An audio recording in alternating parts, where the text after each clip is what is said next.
This conference will now be recorded.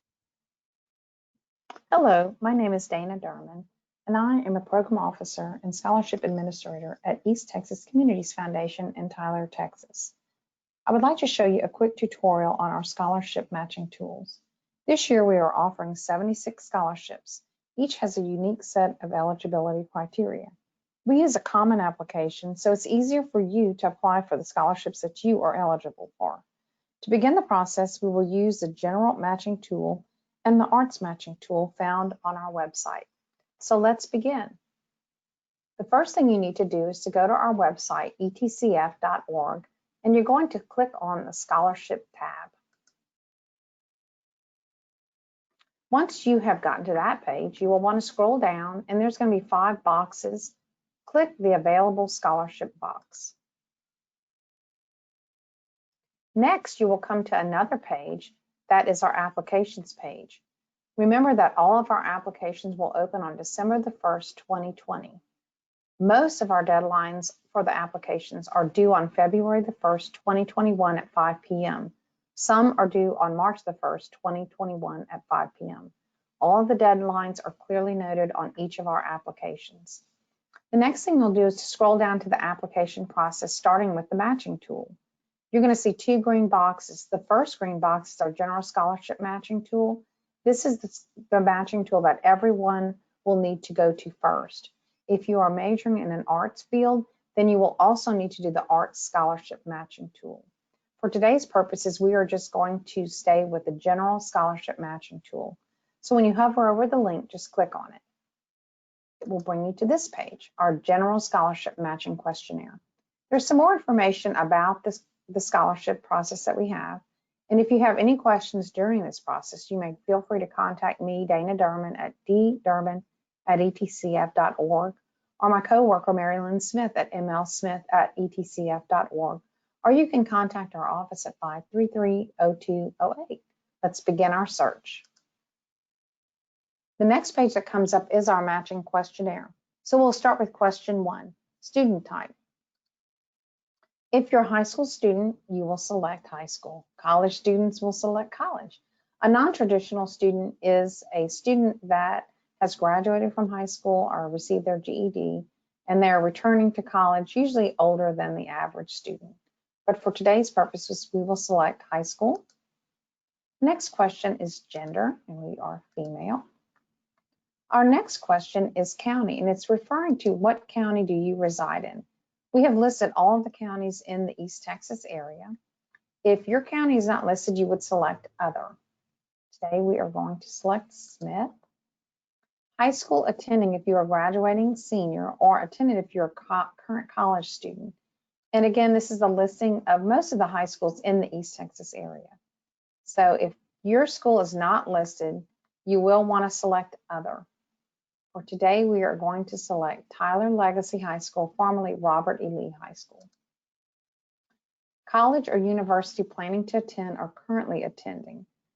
So for high school seniors, you're going to enter the school that you are most likely to attend. College students, you're going to enter the school that you are currently in. And college students, if you are transferring to a new school, you will enter your new school. So we have a list of most of the colleges in the state of Texas. Again, if your school is not listed, you will select other. Today, we are going to select Tyler Junior College. And is the school located in the state of Texas? Yes, it is. Anticipated or declared major, and these majors are what you find at most colleges and universities. Again, if yours is not listed, you will want to select other. Today, we're going to select nursing. Highest level of education that you plan to study is either going to be certification, associate's degree, or bachelor's degree.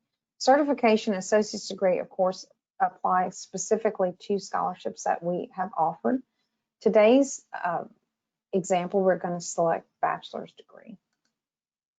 Anticipated future career, again, a listing not complete.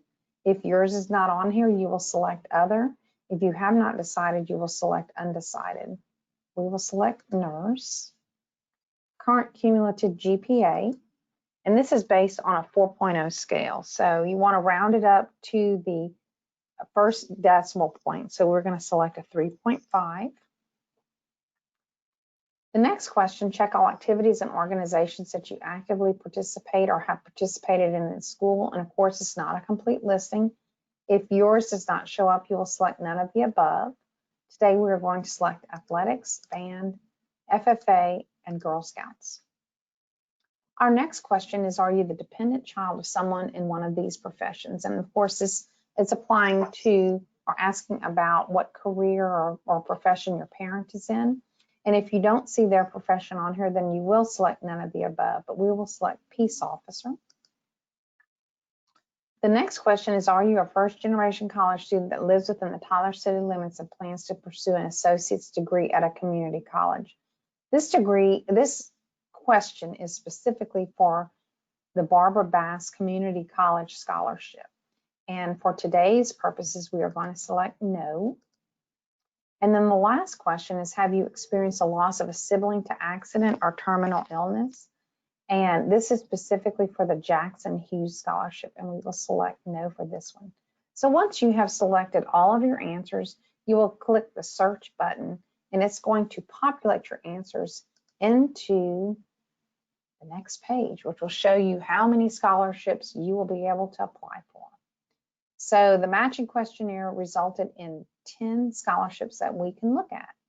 The first thing we want to do is look at the general information on the scholarship. And this will tell you about the certain counties that this scholarship applies to, if it's degree specific, just some general information.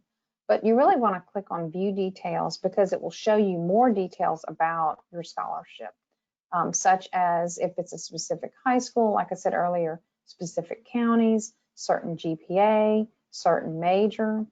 Financial need is if it's considered a primary or secondary consideration. And it's important to look at this because there are some questions that may not be asked on the questionnaire, but it will provide more information on this more detailed listing of exactly what this scholarship is about. So it's important that you do click on that.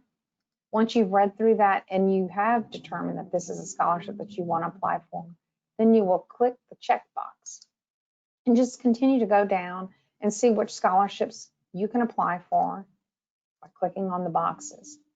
Now, it's important to remember that once you selected all these and you have come up with your list of applications, and included in the applications you will receive is the common application. Now, each scholarship has to be submitted individually, but they are all in the same format, and most of the time each application will auto-populate. So all you will need to do is submit at the bottom. But remember, do not submit just the common application. You need to fill all applications out that you are applying for. So once you have determined which scholarships you will apply for, you will select to save my applications, and it will populate to a list of applications that you can apply for. I hope this tutorial has encouraged you to begin the scholarship application process. If you have questions, feel free to contact our office, and best of luck.